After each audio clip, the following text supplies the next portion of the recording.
បើសិនថ្ងៃណាមួយអ្នកត្រឡប់មកវិញហើយលែងឃើញវត្តមានខ្ញុំនៅទីនេះទៀតនោះអ្នកត្រូវគិតថាខ្ញុំធ្លាប់រងចាំអ្នកនៅកន្លែងនេះយូរមកហើយគឺយូរខ្លាំងណាស់យូររហូតដល់ខ្ញុំអត់សង្ឃឹមនឹងរងចាំបន្តទៀត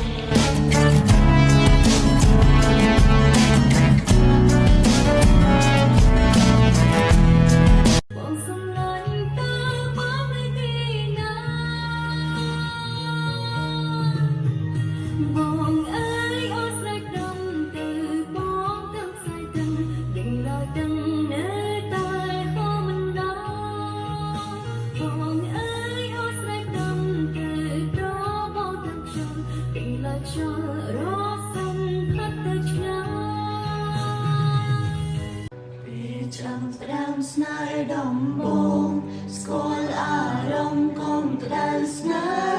ហាយូរទៅក៏គ្រប់បែបដែលខ្ញុំនឹកដល់មកបងខ្ញុំនឹកដល់កំហុសគ្រប់បែបយ៉ាងដែលបងបានសាងឡើងចំពោះខ្ញុំរហូតដល់ខ្ញុំភ្លេចនឹកដល់ថាយើងធ្លាប់មានពេលវេលាល្អជាមួយគ្នាច្រើននេះគ្រប់បែបដែលខ្ញុំនឹកដល់មកបងខ្ញុំនឹកដល់កំហុសគ្រប់បែបយ៉ាងដែលបងបានសាងឡើងចំពោះខ្ញុំរហូតដល់ខ្ញុំភ្លេចនឹកដល់ថាយើងធ្លាប់មានពេលវេលាល្អជាមួយគ្នាច្រើននេះ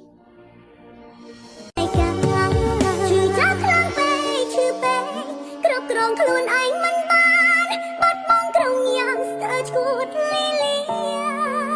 ខំខាំងរាងកាយងងឹតគ្មានគ្នាឈឺ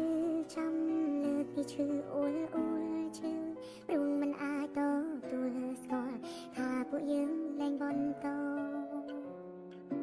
រាល់ដងក្រែងឆ្លុះគ្នាហើយ